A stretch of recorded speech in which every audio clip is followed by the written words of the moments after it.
Olá pessoal, boa tarde. Hoje é segunda-feira, dia 13 de fevereiro. Vamos lá, ainda sempre fazendo, na segunda-feira, sempre fazendo um rescaldozinho de sexta-feira.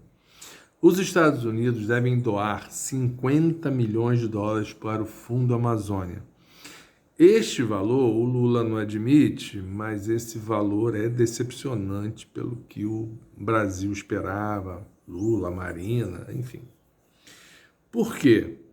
Porque a Alemanha se comprometeu a dar 100 milhões de euros e a Noruega 200 milhões de euros. Então, se esperava que os Estados Unidos viessem com um valor superior a estes, ou seja, 200 milhões de euros, pode-se dizer 250 milhões de dólares, 300 milhões de dólares, mas, a princípio, 50 milhões de dólares é o que eles estão se comprometendo.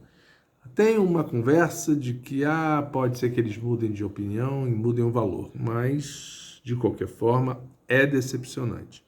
E aí, meu comentário, é uma pena que os Estados Unidos eles falam tanto da necessidade de preservar a Amazônia, e é uma pena que eles dediquem tão pouco dinheiro, para eles é muito pouco dinheiro, para uma questão desta importância, mas despejem bilhões e bilhões de dólares em armas, tanques, aviões, guerra da Ucrânia com a Rússia e por aí vai. Enfim, são as escolhas de cada um, né? Vamos ver o que acontece mais para frente. Gente, resultado do Enem. 8 redações do Brasil inteiro tiraram nota 1000. 6 delas de estudantes do Nordeste, estudantes nordestinos. Parabéns! E aí é impressionante como ainda tem gente no Sul e no Sudeste invejosa, verdade é essa, que despreza os nordestinos e os do Norte e até mesmo os do Centro-Oeste. São invejosos e, em alguns casos, cometem crime, porque às vezes o tipo de ofensa, o tipo de colocação chega a ser criminosa. Então, parabéns aos nordestinos. A Dani Balbi é uma mulher trans que é deputada estadual no Rio de Janeiro pelo PCdoB. Ela apresentou um projeto para construir um museu dos direitos humanos na sede do DOPS aqui no Rio de Janeiro. DOPS, a sede do DOPS, foi um dos pontos que a ditadura militar mais utilizou para torturar presos políticos. É interessante, muito boa a ideia. Tomara que seja aprovada e depois tomara que o governador não vete, porque eu conheço no Chile, em Santiago, um museu dos direitos humanos que é espetacular. Eu conheço diferente, abordagem diferente. Eu conheço em Buenos Aires, na sede da Escola de Mecânica, oh meu Deus, Escola Superior de Mecânica, oh meu Deus, esqueci, não posso esquecer isso, esqueci. Enfim, é um centro militar em Buenos Aires, né, que foi usado como um campo de concentração da ditadura militar. Dali saíam os aviões para os helicópteros que levavam para os aviões que levavam para jogar as pessoas vivas no meio do oceano. Morreram vários assim. É trágico, lá é trágico. Ai meu Deus, Escola da Armada, Mecânica da Armada, Armada porque é a Marinha, e se transformou num memorial. É diferente porque o outro é um museu com fotografia, com não sei o que. Esse também tem fotografia, mas tem assim, as paredes ainda com as marcas do desespero das pessoas que ali estavam presas. Inclusive, eles pedem para a gente não encostar em nada, não encostar nas paredes, não encostar em nada, porque aquilo tudo ainda são provas, são meios de provas. Então, assim, eles ainda encontram, claro que não visível, mas eles ainda encontram com como é que se diz? Produtos especiais e lentes, microscópios, sei lá o que, eles ainda encontram restos de pele, restos de sangue, DNA, material com DNA, ali naquelas paredes.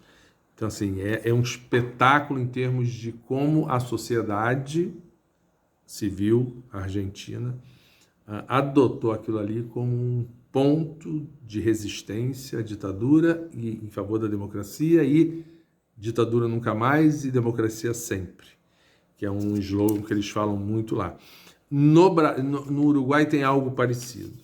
No Brasil, eu não conheço nada semelhante, porque o Brasil, volto a repetir um negócio que eu falo aqui sempre, o Brasil não tratou isso, botou panos quentes, tá bom, liberta quem está preso, alivia os militares, não correu atrás de punir os militares, a tal da anistia ampla, geral e restrita. E o Brasil não tratou esse assunto, não é à toa que o Brasil vira e mexe, vive passando os momentos que nós passamos nesses últimos 4 anos, em especial agora, dia 8 de janeiro.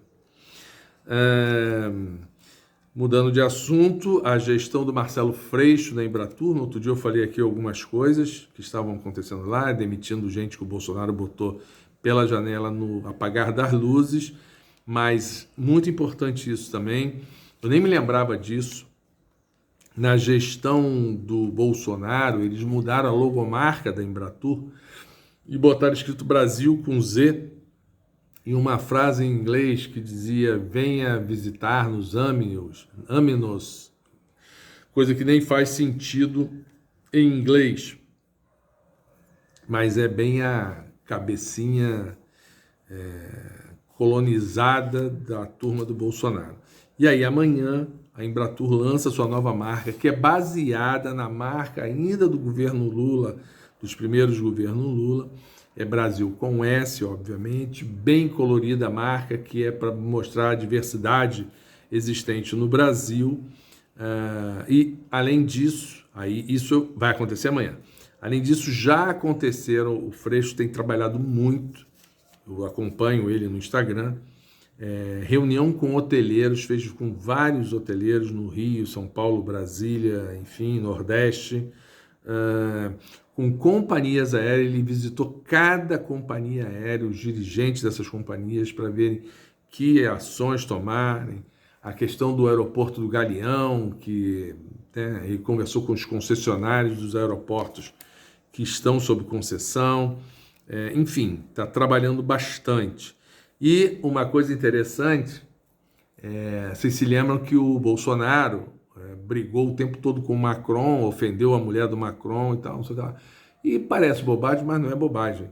O setor de turismo francês meio que deixou o Brasil de lado, que isso é assim. Se trata mal o presidente da República, a mulher do presidente da República e tal, o governo francês não incentiva, o setor de turismo lá também recuou. Os franceses, que sempre vieram muito ao Brasil, pelas estatísticas que o Freixo apurou, estão vindo pouquíssimos. Então o Freixo está aproveitando a questão do carnaval e convidou o governo francês, vai vir o pessoal do turismo, 3 ou 4 pessoas, vão vir para o carnaval do Rio de Janeiro, a convite do Ministério da Embratur, para reaproximar isso, acabar com essa má impressão, péssima impressão do Bolsonaro para os franceses. Além, já falei isso aqui, acho que é em março ou abril, o Macron vem pessoalmente aqui. Aliás, parece que o Biden vem também. Não sei exatamente a data, mas o Biden ficou entusiasmado com a conversa com o Lula lá, e parece que a embaixadora deles aqui está providenciando uma data para ele vir ao Brasil. Tudo isso é muito ainda provisório. A prometida visita do Lula a 3 países da África, África do Sul, Moçambique e Angola, deve ser em julho, mas tudo isso ainda é muito embrionário. Falando na França, falando em Macron, o Macron declarou, né, no não foi por escrito não, mas declarou que aprova o plano do Lula para a guerra da Rússia com a Ucrânia. A proposta dele de um grupo de países que tente pacificar aquilo lá. Agora falando dos juros ainda, dos juros do Banco Central, juros altos, e aí, curiosamente, no dia 11, ou seja, no sábado, o Facebook sempre chama atenção assim, né? Veja o que você fez, o que você escreveu, o que você postou há 3 anos atrás, há 5 anos, há 1 ano, há 2 anos.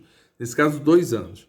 Foi em 11 de fevereiro de 2021, eu, neste canal, só que não era no YouTube, era no Facebook e no Instagram, dizia, o governo Bolsonaro dizia, olha, eu acho muito estranho, Bolsonaro está abrindo mão de ter controle do Banco Central, deve ser uma fatura que o Centrão está cobrando dele e o mercado financeiro está cobrando dele e tal, não sei o que lá.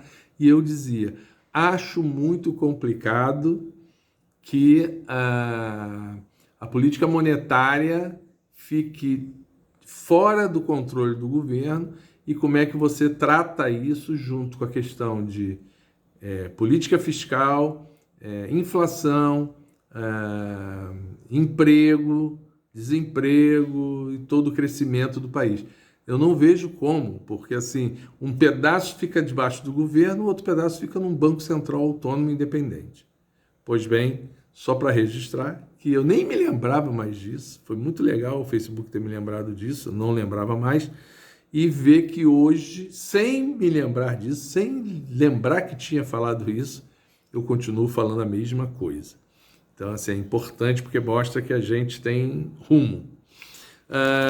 Os bancos privados começam... Desculpem, aqui deu vontade de espirrar. Os bancos privados começam a criticar o Banco Central pela alta dos juros, pelos juros muito altos, muito acima do necessário, segundo eles. Um grupo de economistas, tudo bem que são economistas progressistas, não necessariamente de esquerda, tipo André Lara Rezende não é de esquerda, Bresser Pereira não é de esquerda, e eles estão, Beluso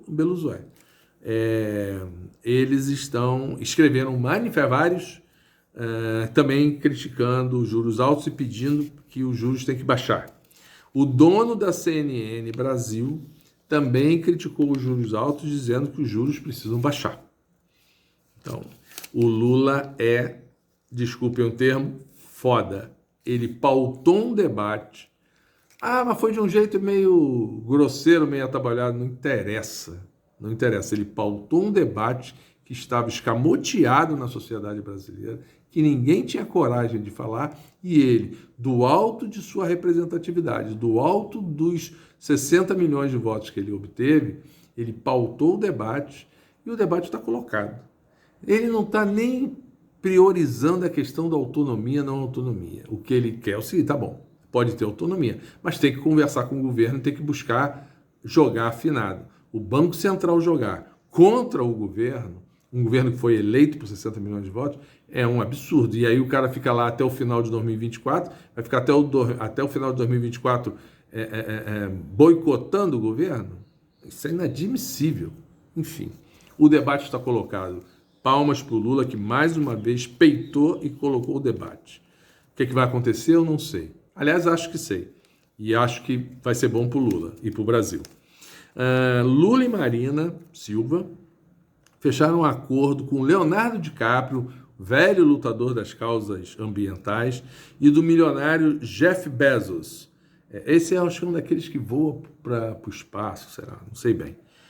Para recuperar as áreas degradadas das terras Yanomamis e descontaminar os rios da região. Cara, se isso acontecer, vai ser um grande avanço, porque aí vai fazer isso de forma mais rápida do que se ficasse só, porque é gente com muita grana, e que não são eles, não é grana deles só que vão colocar. Eles vão mobilizar a grana de gente interessada e preocupada com essa questão para ajudar o Brasil a descontaminar aquela área que está toda contaminada, especialmente pelo mercúrio. Hoje o Lula recriou o programa Procatador, um programa desde os primeiros mandatos dele, que dava um apoio aos catadores de especialmente das grandes capitais do Brasil, e que o Bolsonaro, obviamente, jogou no lixo. Então, ele hoje recriou o programa, lá as comunidades, as cooperativas de catadores estão felizes da vida. 6 mil microempresas podem quebrar na esteira das Americanas. Eu cantei essa pedra aqui. Americanas tem um monte de pequenos fornecedores de produtos, um que faz calcinha, outro que faz sutiã, outro faz cueca, outro faz meia, outro faz carretel de linha, outro faz não sei o que e tal. E com a quebra da Americana vai tudo pro buraco. E aí depois vão dizer que a culpa é do Lula.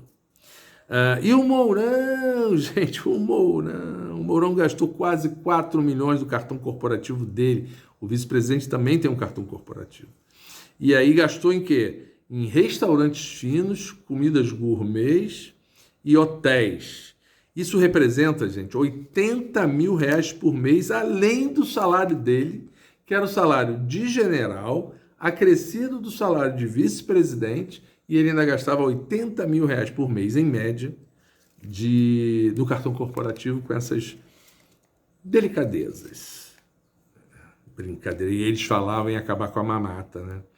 Bolsonaro gastou 700 mil reais, 697 mil precisamente, em campanha eleitoral do cartão corporativo. Ou seja, ele usou o cartão corporativo para despesas da campanha eleitoral dele. Isso é proibidíssimo por lei, proibidíssimo. Enfim, vamos ver se ele fica inelegível. Tinha que ficar inelegível por 80 anos. E, gente, para finalizar, mais um exemplo que a gente fala toda hora, agora é um exemplo concreto. A cidade de Setúbal, pertinho de Lisboa, em Portugal, reestatizou, depois de 25 anos, a água, o fornecimento de água da cidade. E a conta dos habitantes diminuiu, só um pouquinho aqui, diminuiu em até 60%. Diminui, deixa eu ver se eu me lembro, Márcio, entre 20% e 60%. 60% é o pessoal mais pobre que tem tarifa social. As pessoas de classe média e tal, em torno de 20%, outros 40%, enfim. Entre 20% e 60% de redução no valor das contas, porque a água foi reestatizada depois de 25 anos na cidade de Setúbal. Na Europa, há vários exemplos de países, cidades, estados que estão reestatizando água e esgoto porque não funcionou. E aqui a gente está exatamente no sentido inverso, como sempre. Pessoal que vai atrás de Bolsonaro, vai atrás de Pezão, vai atrás de Cláudio Castro. É isso. Um dia a gente vai reestatizar isso também. Até amanhã. Tchau.